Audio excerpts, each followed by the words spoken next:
વાલા મિત્રો, દરેક વિશ્વાસીએ ઈસુ ખ્રિસ્તના નમૂના અનુસાર જીવન જીવવું જોઈએ.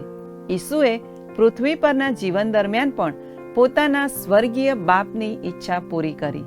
શું તમે તમારા જીવનમાં ઈશ્વરની ઈચ્છાને પૂરી કરી રહ્યા છો?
નમસ્કાર દર્શક મિત્રો, આશાવાન સ્ત્રીઓ કાર્યક્રમના એક નવા એપિસોડમાં આપ સર્વનું હાર્દિક સ્વાગત છે. આ કાર્યક્રમ દ્વારા અમે સ્ત્રીઓના સર્વાંગી વિકાસને માટે મદદરૂપ બનવાનો પ્રયાસ કરી રહ્યા છીએ. આપ નિયમિત રીતે અમારું આ પ્રસારણ નિહાળીને ઉત્તમ પ્રતિભાવો દ્વારા અમને પ્રોત્સાહન પૂરું પાડો છો, તે બદલ સર્વ દર્શક મિત્રોનો અમે આભાર માનીએ છીએ. સલામ મિત્રો, અમને આશા છે કે આ કાર્યક્રમમાં વિવિધ વિષયો પર આપવામાં આવતું શિક્ષણ આપને મદદરૂપ બની રહ્યું હશે. આજે પણ એક નવા વિષય સાથે અમે અહીં ઉપસ્થિત થયા છીએ. તે છે જીવનમાં ઈશ્વરને પ્રથમ સ્થાન આપવું અથવા અગ્રિમતા આપવી. શું તમારા જીવનમાં તમે દરેક બાબતમાં ઈશ્વરને પ્રથમ સ્થાન આપો છો?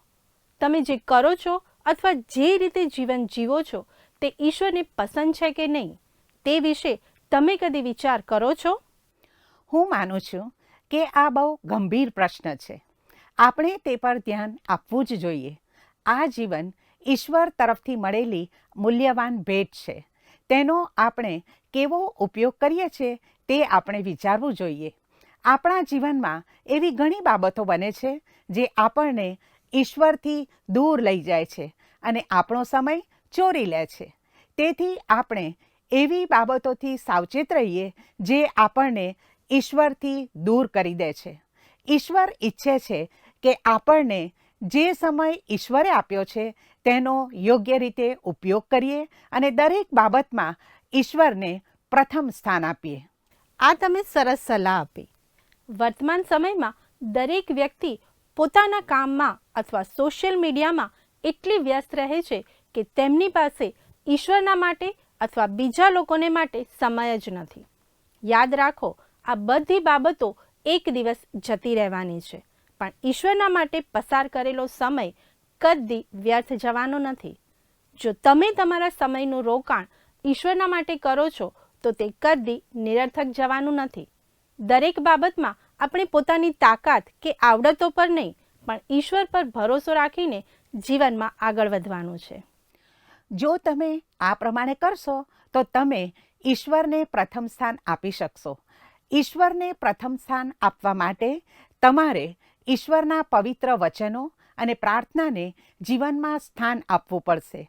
ઈશ્વરની સંગતમાં રહેવાથી અને ઈશ્વરની પાછળ ચાલવાથી તમે જીવનની અગ્રિમતાઓને સાચી રીતે સમજી શકશો. નીતિવચનો 3, 5 અને 6માં બાઇબલ શીખવે છે, તારા ખરા હૃદયથી યહોવા પર ભરોસો રાખ અને તારી પોતાની જ અક્કલ પર આધાર ન રાખ. તારા સર્વ માર્ગોમાં તેની આણ સ્વીકાર, એટલે તે તારા રસ્તાઓ પાધરા કરશે. આ સમયે મને ઈસુએ કહેલી એક વાર્તા યાદ આવે છે. લૂક 12:15-21માં ઈસુ કહે છે, સાવધાન રહો અને સર્વ પ્રકારના લોભથી દૂર રહો, કેમ કે કોઈનું જીવન તેની પુષ્કળ મિલકતમાં રહેલું નથી. પછી તેણે તેઓને એવું એક દ્રષ્ટાંત કહ્યું કે એક ધનવાન માણસની ભોંયમાંથી ઘણી ઉપજ થઈ. તેણે મનમાં એવો વિચાર કર્યો કે હું શું કરું, કેમ કે મારી ઉપજ ભરી મૂકવાને મારી પાસે જગા નથી. તેણે કહ્યું કે હું આમ કરીશ, મારી વખારોને પાડી નાખીને હું તે કરતાં મોટી બંધાવીશ અને ત્યાં મારું બધું અનાજ તથા મારી માલ મિલકત ભરી મૂકીશ. હું મારા જીવને કહીશ કે ઓ જીવ, ઘણા વર્ષને માટે ઘણી માલ મિલકત તારે સારું રાખી મૂકેલી છે. આરામ લે, ખા, પી, આનંદ કર. પણ દેવે તેને કહ્યું કે ઓ મૂર્ખ, આજ રાત્રે તારો જીવ તારી પાસેથી માંગી લેવામાં આવે છે, ત્યારે જે વસ્તુઓ તે સિદ્ધ કરી છે તે કોની થશે? જે પોતાને સારું દ્રવ્યનો સંગ્રહ કરે છે અને દેવ પ્રત્યે ધનવાન નથી, તે તેવો જ છે. વહાલા મિત્રો, આ વાર્તામાં ધનવાન માણસ પોતાની ઉપજ ભરી મૂકવા માંગતો હતો, જેથી ભવિષ્યમાં તેને આરામ મળે. તે પોતાની મિલકત કોઈની સાથે વહેંચવા માંગતો નહોતો. તે ઈશ્વર પર કે કોઈ માણસ પર આધાર રાખવા માંગતો નહોતો. તે પોતાની મિલકતથી એકલો જ આનંદ કરવા માંગતો હતો. પણ તે ભૂલી ગયો હતો કે તેના જીવનનો અધિકાર માત્ર ઈશ્વર પાસે હતો. તેની મિલકત તેને લાંબુ આયુષ્ય આપી શકે એમ નહોતી. જો અચાનક જ તેનું મરણ થાય તો તેની મિલકત તેના માટે કોઈ કામની નહોતી. મારી વાલી બહેનો, કદાચ તમારા જીવનમાં પણ આવી બાબતો હશે જે તમને ઈશ્વરથી દૂર લઈ જતી હોય. તે તમારા મિત્રો હોઈ શકે, તમારું ભણતર હોઈ શકે, તમારી આવડતો હોઈ શકે અને તમારી સંપત્તિ અથવા પૈસા પણ હોઈ શકે. આજે તમે પણ વિચાર કરો કે આ બધી બાબતોને લીધે તમે ઈશ્વરથી દૂર તો નથી થઈ ગયા ને? તમારી સંપત્તિ જ તમારું સર્વસ્વ નથી ને? જો એમ છે તો આજે જ તક છે.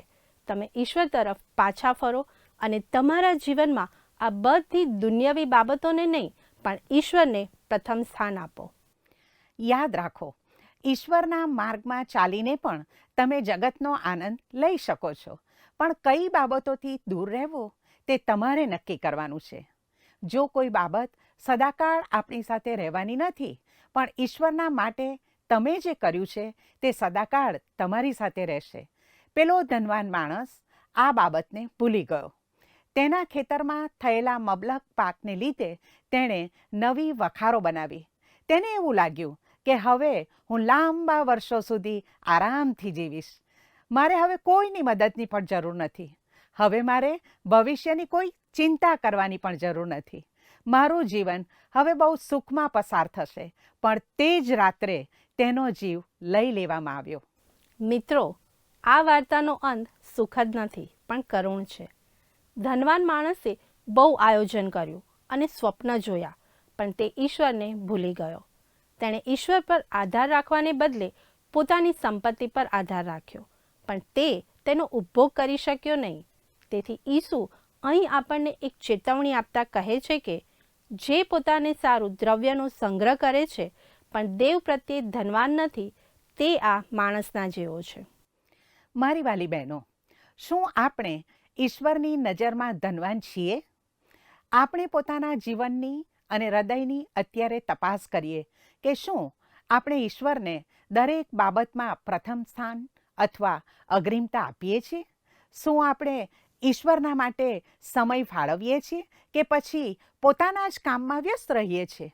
આપણે દરરોજ ઈશ્વરને પ્રાર્થના કરીએ કે તે આપણને ભૌતિક બાબતોથી દૂર રહીને તેમની પાછળ ચાલવા સહાય કરે.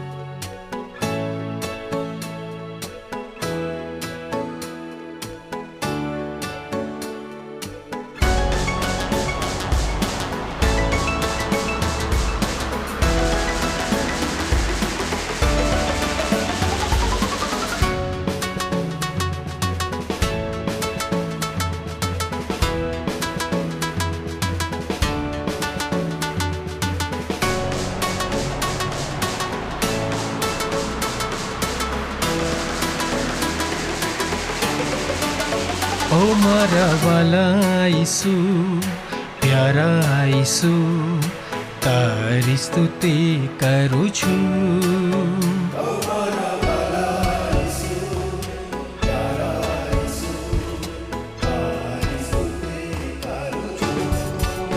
ઓ મારા વાલા ઈસુ, પ્યારા ઈસુ, તારી સ્તુતિ કરું છું. ઓ મારા વાલા ઈસુ, પ્યારા ઈસુ, તારી સ્તુતિ કરું છું.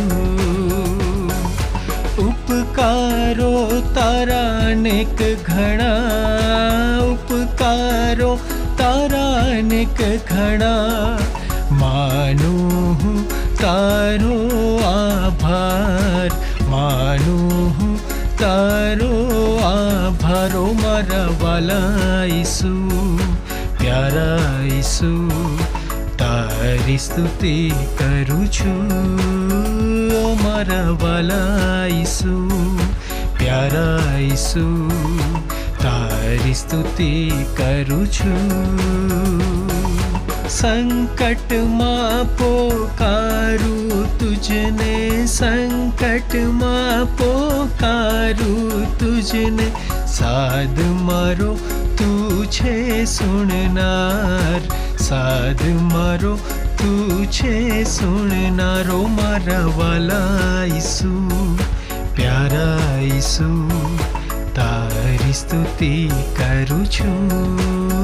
ઓ મારા વાલા ઈસુ, પ્યારા ઈસુ, તારી સ્તુતિ કરું છું. તારણનો માર્ગ છે તું, તારણનો માર્ગ છે તું, અનંત કાળનું જીવન તું, અનંત કાળનું જીવન તું. ઓ મારા વાલા ઈસુ, પ્યારા ઈસુ, તારી સ્તુતિ કરું છું. ઓ મારા વાલા ઈસુ, પ્યારા ઈસુ, તારી સ્તુતિ કરું છું, તારી સ્તુતિ કરું છું, તારી સ્તુતિ કરું છું. વાલા દર્શક મિત્રો, આપ નિહાળી રહ્યા છો કાર્યક્રમ આશાવાન સ્ત્રીઓ. આજે આપણે જીવનમાં કઈ બાબતોને પ્રથમ સ્થાન આપવું તે વિષયમાં વાર્તાલાપ કરી રહ્યા છીએ. આપણે બહુ સુંદર વાર્તા દ્વારા સમજી શક્યા કે આપણે પોતાની બુદ્ધિ અને શક્તિ પર નહીં પણ ઈશ્વર પર આધાર રાખીને જીવનમાં આગળ વધવાનું છે. કઈ બાબતો આપણને ઈશ્વરથી દૂર લઈ જાય છે તે આપણે શોધી કાઢવાનું છે. જે બાબતો ઈશ્વરને પ્રથમ સ્થાન આપવાથી આપણને રોકે છે તેને આપણે દૂર કરવાની છે. મારી બહેનો, ઈશ્વર પર ભરોસો રાખીને અને ઈશ્વરની ઈચ્છા પ્રમાણે જીવન જીવીને આપણે ઈશ્વર પ્રત્યે ધનવાન બની શકીએ છીએ. માથી 6:33 ઈસુ કહે છે, પણ તમે પહેલાં તેના રાજ્યને તથા તેના ન્યાયપણાને શોધો, એટલે એ બધા વાના પણ તમને અપાશે. જો તમને ખાતરી છે કે તમે ઈશ્વરની પાછળ ચાલી રહ્યા છો અને મરણ પછી સ્વર્ગમાં ઈશ્વરની સાથે રહેવાના છો, તો તમે ઈશ્વર પ્રત્યે ધનવાન છો. તેથી તમારા જીવનની દરેક બાબતોમાં ઈશ્વરની ઈચ્છા શોધો અને ઈશ્વરને પ્રથમ સ્થાન આપો. પ્રિય મિત્રો, ઈશ્વરની ઈચ્છા પૂરી કરવી એ આપણને મળેલો મહાન હક છે. જો આપણે ઈશ્વરની ઈચ્છા પૂરી કરીએ છીએ અને જીવનમાં ઈશ્વરને પ્રથમ સ્થાન આપીએ છીએ તો આપણે સ્વર્ગના રાજ્યના પણ હકદાર બનીએ છીએ. માથી 7:21 ઈસુએ કહ્યું છે, પણ જેઓ મારા આકાશમાંના બાપની ઈચ્છા પ્રમાણે કરે છે તેઓ જ પહેરશે. જો તમે ઈશ્વરની ઈચ્છા પ્રમાણે જીવન જીવો છો તો તમે દરેક બાબતમાં ઈશ્વરને અગ્રિમતા આપો છો. તેથી તમારા જીવન માટે ઈશ્વરની ઈચ્છા શી છે તે દરરોજ શોધતા રહો. મારી બહેનો, આપણે દરરોજ અથવા વારંવાર પ્રાર્થનામાં બોલીએ છીએ કે જેમ આકાશમાં તેમ પૃથ્વી પર તમારી ઈચ્છા પૂરી થાવ. પણ શું તમારા જીવનમાં ઈશ્વરની ઈચ્છા પૂરી થઈ રહી છે? અથવા તમે તે માટે પ્રયત્ન કરો છો? આ બહુ મહત્વની બાબત છે. મહાન રાજા દાઉદ ગીતશાસ્ત્ર 40:8 લખે છે, ઈશ્વરની ઈચ્છા પૂરી કરવામાં મને આનંદ મળે છે. શું તમને ઈશ્વરની ઈચ્છા પૂરી કરવાથી આનંદ થાય છે? દાઉદ પણ આપણા જેવો પાપી માણસ હતો, પણ તેણે પોતાના પાપોની માફી માંગીને પોતાના જીવનનું સમર્પણ ઈશ્વરને કર્યું. તેથી તે ઈશ્વરનો મનગમતો માણસ બની ગયો.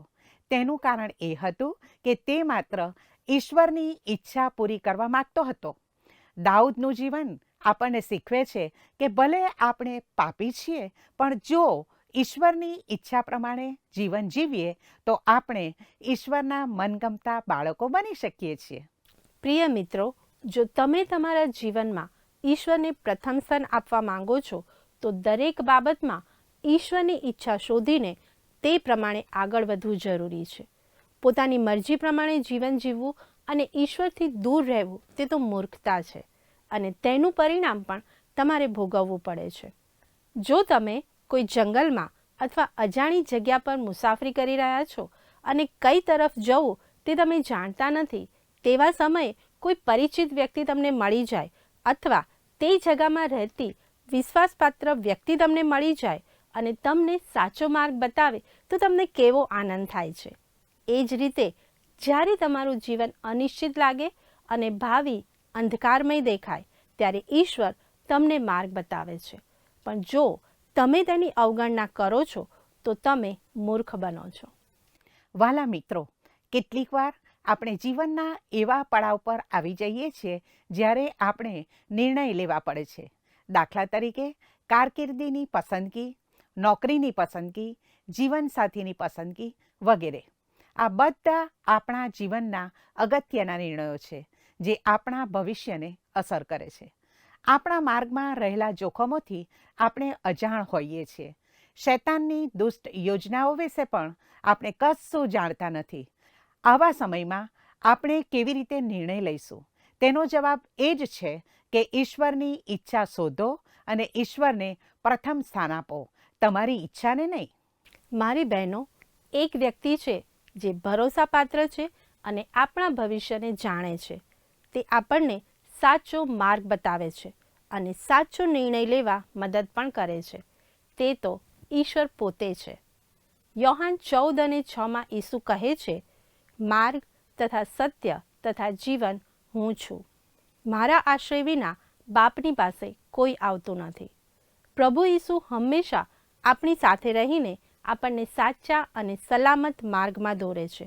તેથી જીવનની નાની અને મોટી દરેક બાબતોમાં ઈશ્વરની ઈચ્છા શોધવી તે ડાપણભર્યું કામ છે. સાચી વાત છે. માણસ તરીકે આપણી પાસે મર્યાદિત જ્ઞાન છે, પણ ઈશ્વર સર્વજ્ઞાની છે.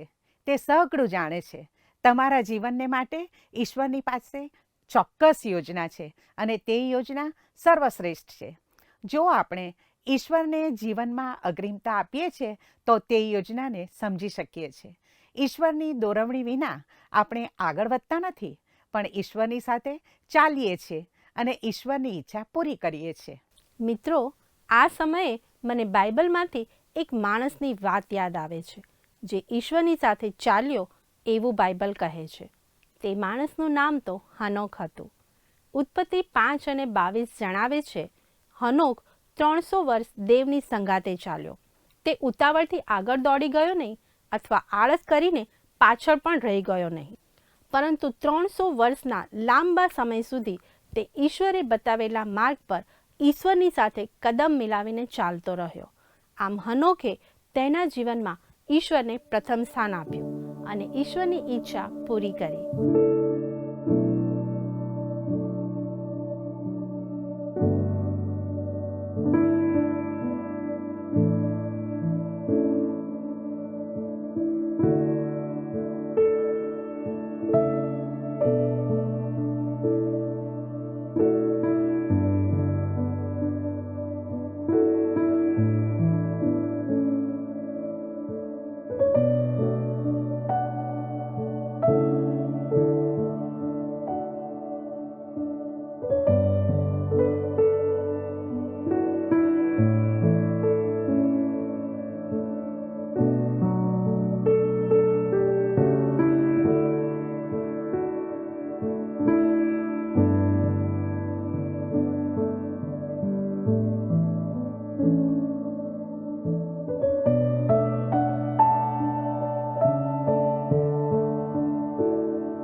બાઇબલ તેના માટે સાક્ષી આપતા હિબ્રુ 11:5 કહે છે, વિશ્વાસથી હનોકને ઉપર લઈ લેવામાં આવ્યો કે તે મરણ ન જુએ. તે જડ્યો નહીં, કેમ કે દેવે તેને ઉપર લઈ લીધો હતો. કેમ કે તેના ઉપર લઈ લેવામાં આવ્યા પહેલાં તેના સંબંધી એવી સાક્ષી આપવામાં આવી હતી કે દેવ તેના પર પ્રસન્ન હતો. મિત્રો, અહીં હનોકનું જીવન આપણને શીખવે છે કે દરરોજ ઈશ્વરની ઈચ્છા પ્રમાણે જીવન જીવવું અને ઈશ્વરની સાથે ચાલવું તે જ એકમાત્ર માર્ગ છે, જેનાથી આપણે ઈશ્વરને પ્રસન્ન કરી શકીએ છીએ. વાલી બહેનો, શું તમે ઈશ્વરની સાથે ચાલવા અને તેની ઈચ્છા પ્રમાણે જીવનમાં આગળ વધવા માંગો છો? તો ઈશ્વરને તમારું સમર્પણ કરો અને ઈશ્વરની સહાય માંગો. આવો આપણે પ્રાર્થના કરીએ. પવિત્ર ઈશ્વર, તમે અમને જીવન આપ્યું છે અને સ્વતંત્ર ઈચ્છા શક્તિ આપી છે, તે માટે તમારો આભાર માનીએ છીએ. અમારું જીવન તમારા તરફથી મળેલી અમૂલ્ય ભેટ છે. તમારી ઈચ્છા અનુસાર જીવન જીવવા અને તમારા માર્ગમાં ચાલવા અમને દરરોજ મદદ કરો. તમારી ઈચ્છા પૂરી કરીને અમે તમને પ્રસન્ન કરી શકીએ તે માટે અમને દોરવણી આપો. આજે અમારા જીવનનું સમર્પણ અમે તમને કરીએ છીએ. ઈસુના નામમાં માંગુ છું. આમેન.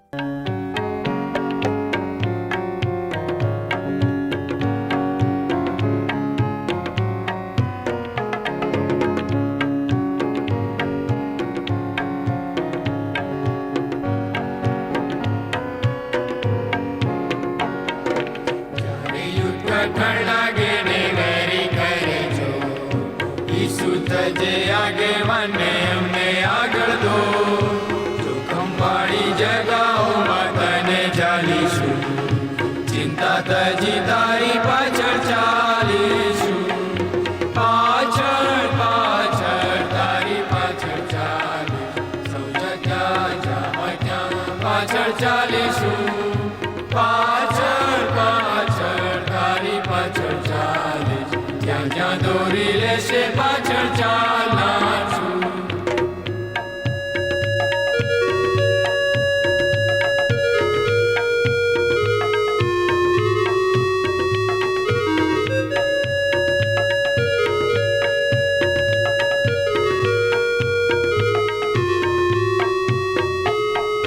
પ્રભુનો તે આપ્યો અમને ભારે કસરતે, માટે જે તું કહે છે તે કરીશું ખુશીથી. તારો નમૂનો લઈને આજ્ઞા પાડીશું, પ્રીતિ થકી તારી પાછળ ચાલીશું, પાછળ પાછળ તારી પાછળ ચાલીશું, સૌ જગ્યા જ્યાં હોય ત્યાં પાછળ ચાલીશું, પાછળ પાછળ તારી પાછળ ચાલીશું, જ્યાં જ્યાં દોરી લેશે પાછળ ચાલનાર છું.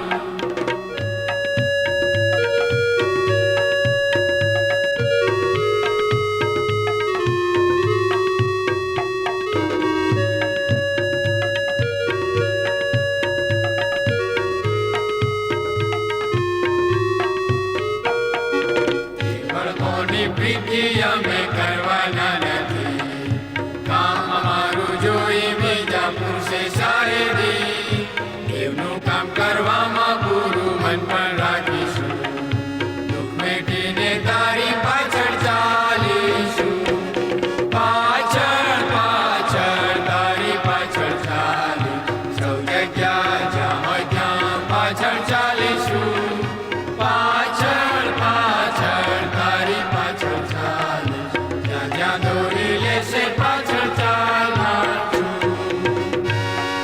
મારી વાલી બહેનો, આ છે કાર્યક્રમ આશાવાન સ્ત્રીઓ. આજે આપણે શીખ્યા કે જીવનમાં ઈશ્વરને પ્રથમ સ્થાન આપવા માટે ઈશ્વરની ઈચ્છા પ્રમાણે જીવવું મહત્વનું છે. જો તમે માર્ગ ભૂલી જાઓ તો પણ ઈશ્વરની પાસે પાછા આવીને ઈશ્વરની ઈચ્છાને શોધી શકો છો. જીવનના ગમે તે સમયે તમે તમારું સમર્પણ ઈશ્વરને કરી શકો છો. તેના માટે ઉંમરની કોઈ મર્યાદા નથી. જો તમે કોઈ બાબતમાં ઈશ્વરનું માન્યું નથી અથવા ઈશ્વરની ઈચ્છા પૂરી કરી નથી તો મોડું થઈ જાય તે પહેલાં પસ્તાવો કરો અને ઈશ્વરને કહો કે તે તમને સાચા માર્ગ પર પાછા દોરી લાવે. આપણી પાસે માત્ર એક જ જીવન છે, તેથી આપણે તેને ઈશ્વરને માટે ઉપયોગી બનાવીએ. મિત્રો, આ એક સલાહ છે અને સાથે ચેતવણી પણ છે. તમારા જીવનના હેતુને શોધી કાઢો અને ઈશ્વરની સહાયથી તેને પૂરો કરવાનો પ્રયત્ન કરો. તમારા સમયનો સદુપયોગ કરો. એફએસી 5:17 જણાવે છે, એ માટે અણસમજુ ન થાઓ, પણ પ્રભુની ઈચ્છા શી છે તે સમજો. જો આપણે ઈશ્વરની ઈચ્છાને સમજતા નથી તો ઈશ્વરની દોરવણી પણ પ્રાપ્ત કરી શકતા નથી. કેટલીક વાર આપણે આશીર્વાદ પ્રાપ્ત કરવા માંગીએ છીએ, પણ આશીર્વાદ આપનાર ઈશ્વરથી દૂર રહીએ છીએ. જો આપણે ઈશ્વરને શોધતા નથી તો આપણે આશીર્વાદથી પણ વંચિત રહીએ છીએ. તદ્દન સાચી વાત. જો તમે જીવનમાં ઈશ્વરનું માર્ગદર્શન મેળવવા માંગો છો તો ઈશ્વરની સાથે સંગત કરવી જરૂરી છે. તે માટે દરરોજ થોડો સમય ઈશ્વરના માટે અલગ રાખો. નિયમિત તમારું બાઇબલ વાંચો અને પ્રાર્થનામાં સમય પસાર કરો. ઈશ્વરના વચનોના અભ્યાસ માટે સમય ફાળવો અને તમે જે શીખ્યા તેનો જીવનમાં અમલ પણ કરો. આમ કરવાથી તમે ઈશ્વરને જીવનમાં અગ્રિમતા આપી શકશો અને ઈશ્વરની ઈચ્છા અનુસાર જીવન જીવી શકશો.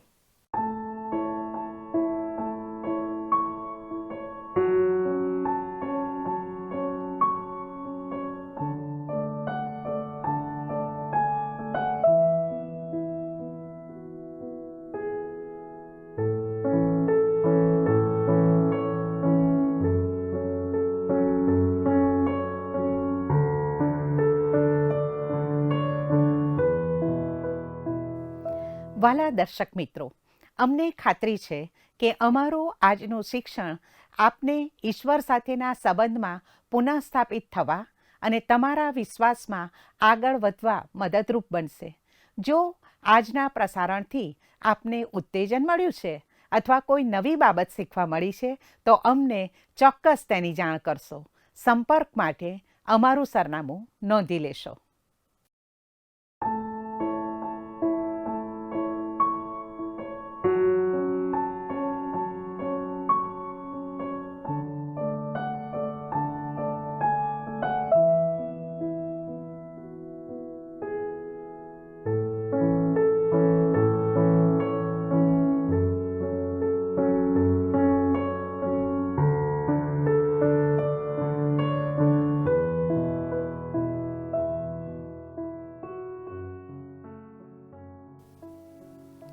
જો આપ અમારી સાથે વાર્તાલાપ કરવા માંગો છો તો અમારો ફોન નંબર છે 94 29 37 55 12 9429375512.